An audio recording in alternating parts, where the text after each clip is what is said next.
France had a king. But for 18 years, France was not ruled by its king. It was ruled by the man standing behind him. A priest in red robes who never wore a crown, never sat on the throne, and never needed to. He built Europe's first modern spy network, with ears in every palace and every tavern. He invented the newspaper, not to inform people, but to control what they believed. He crushed the most powerful nobles in the land, politely, legally, and completely.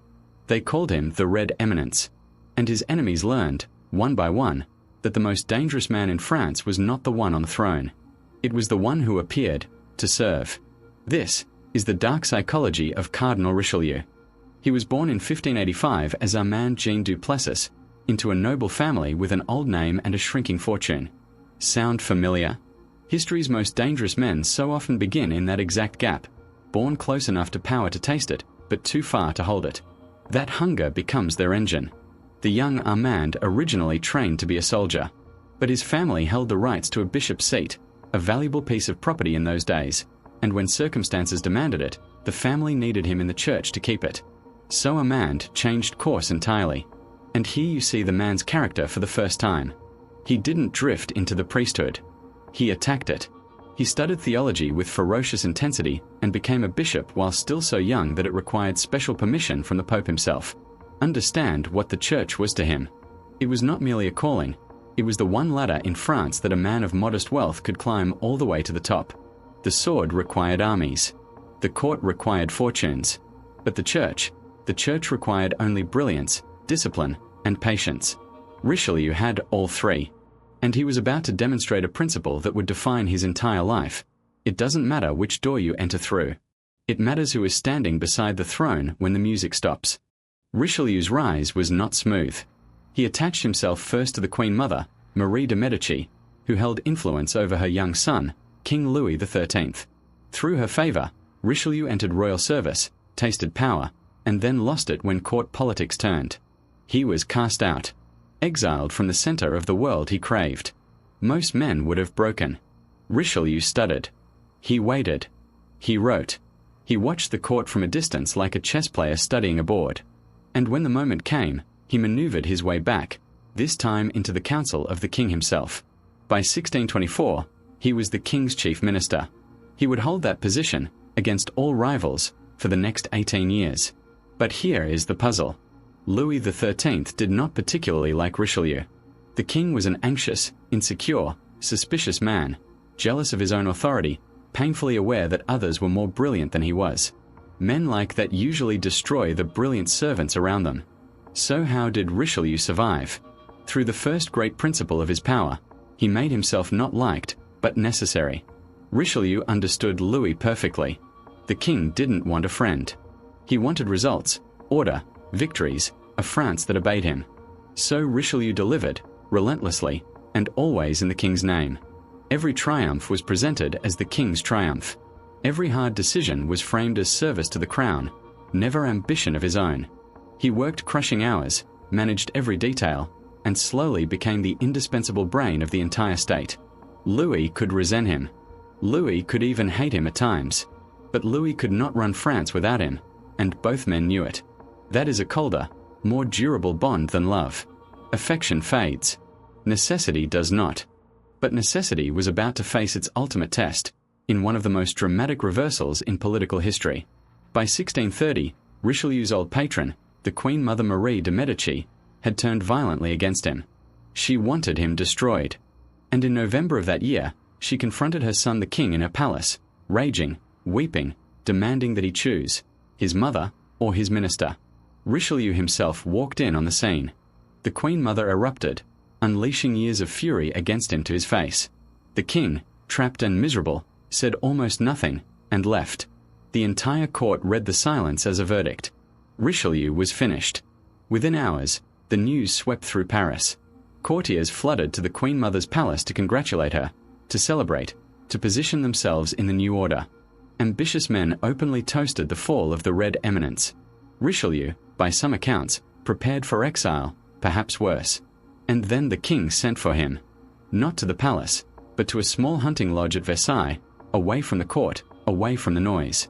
And there, Louis did the opposite of what all of Paris expected. He kept Richelieu. He chose the minister who made his kingdom work over the mother who made his life miserable. The reversal was total and merciless. The courtiers who had celebrated too early, who had revealed their true loyalties in a single evening of premature triumph, were noted, one by one. Exile, disgrace, and prison followed. The Queen Mother herself would eventually flee France, never to return. History remembers it as the Day of the Dupes, because everyone who thought they had won had just destroyed themselves. And there is a dark lesson buried in it. In the game of power, the moment of your enemy's apparent defeat is the most dangerous moment of your life. Richelieu's rivals didn't fall because they attacked him. They fell because they celebrated and showed their cards before the game was actually over. Secure beside the throne, Richelieu now built the machinery that made him legendary. And the first machine was information. Richelieu constructed what many historians consider Europe's first modern intelligence network. Agents in foreign courts, informers in noble households, ears in taverns, in salons, in church confessional shadows, letters intercepted and opened, codes broken, conversations reported. At the center of this web sat his closest collaborator, a quiet friar in grey robes named Father Joseph. He moved through Europe as a humble man of God, negotiating, listening, gathering. The court gave him a nickname that survives to this day, the Red Eminence, the shadow of the shadow. The effect of this network was almost supernatural. Conspiracies against Richelieu were exposed while they were still whispers. Nobles plotting in secret would discover, far too late, that the cardinal had been reading their letters for months. He didn't merely react to his enemies. He watched them assemble their own destruction, and chose the perfect moment to strike. This is the second principle, and Richelieu wielded it better than anyone of his century. Information is power in its purest form. The man who knows everything doesn't need the largest army. He simply waits, and lets his enemies convict themselves. But Richelieu understood something even deeper than espionage. Knowing what people say is powerful. Controlling what they believe is absolute. In 1631, with Richelieu's backing, France's first true newspaper was born, the Gazette.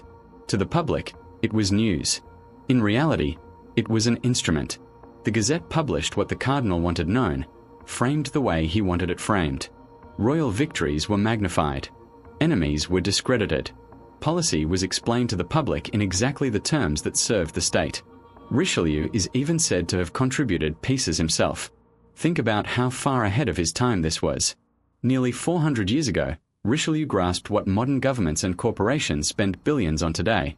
Whoever controls the narrative controls the public mind.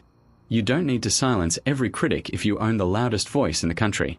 And he went further. In 1635, he founded the French Academy, the official institution that would govern the French language itself, its dictionary, its rules, its standards. Language, literature, public opinion, news. Richelieu gathered the instruments of thought into the hands of the state. This is the third principle. Armies control territory, but stories control minds. Richelieu built the state's power not only in fortresses and regiments, but in sentences.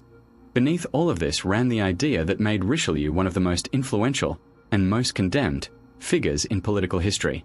The French call it raison d'être, reason of state. The doctrine is chillingly simple.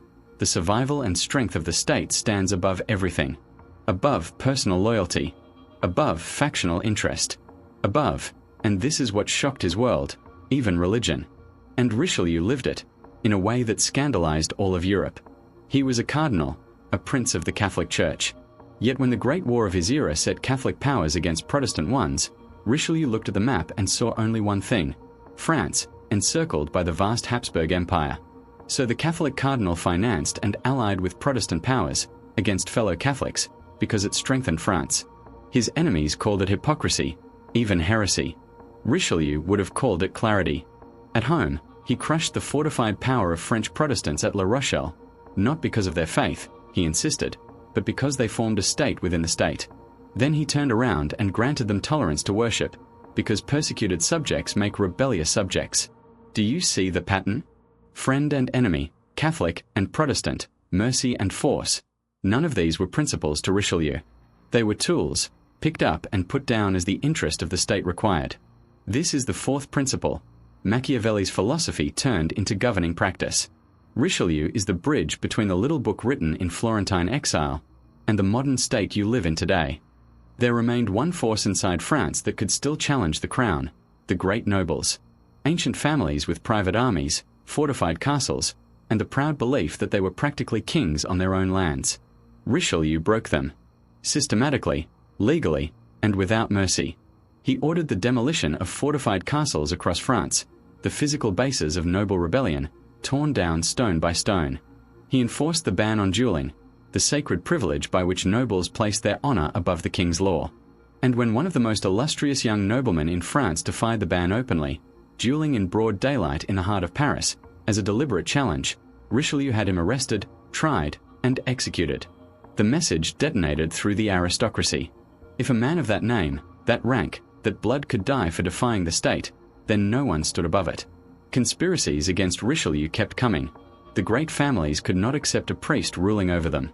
And one by one, the spy network caught them, and the scaffold ended them. Even, in his final year, a charming young favorite of the king himself, who had plotted with foreign powers. The king signed the death warrant of his own beloved companion. That was the cardinal's power at its most absolute. Even the king's affections bowed to reason of state. This is the fifth principle. Power that tolerates rivals invites rebellion. Richelieu made one thing unmistakably clear: in the new France, there would be exactly one center of power. Not the nobles, not the church, not even the royal family. The state. And now, the most remarkable fact of Richelieu's entire story. Rasputin was murdered. Caesar was stabbed by the men closest to him. History's shadow rulers almost always meet the same end, because power without a crown attracts every dagger in the kingdom. Richelieu died in December 1642, in his bed, of illness and exhaustion, at 57, still in office, still supreme, having outlasted every conspiracy, every rival, every plot that 18 years of hatred could produce. On his deathbed, a priest asked him the traditional question: would he forgive his enemies? His answer became immortal. He said he had no enemies, none, except those of the state. Even dying, the mask and the man were one. And his machine did not die with him. The centralized state he built, one law, one authority, one France, became the foundation on which Louis XIV, the Sun King, would soon rule as the most absolute monarch in Europe. The modern centralized nation-state, with its bureaucracy, its intelligence services, its official narratives, historians trace so much of it back to the man in red. The nobles he crushed are forgotten. The king he served is a footnote beside him. The priest from a fading family quietly built the machinery that still governs the world. So what does Cardinal Richelieu really teach us? That the throne is a target, and the shadow behind it is a fortress. Richelieu understood that visible power attracts every enemy, every dagger, every jealousy. So he took the substance of power and left the glory of it to the king. He made himself necessary rather than loved, informed rather than strong, and patient rather than proud. And he understood the three quiet weapons that outlast every army: information, knowing what your rivals whisper before they act; narrative, controlling what the public believes to be true; and necessity, being the one person the system cannot function without. But perhaps his darkest lesson is the one from the day of the Dupes. In any struggle, the most dangerous moment is when you believe you've already won. His enemies didn't lose because they were weak. They lost because they celebrated early, and showed the cardinal exactly who they were. If this changed the way you see power, subscribe. Because here, we don't study history to escape the past. We study it to understand the games being played around you, right now. And to see the philosophy Richelieu turned into a state, watch our video on Machiavelli next.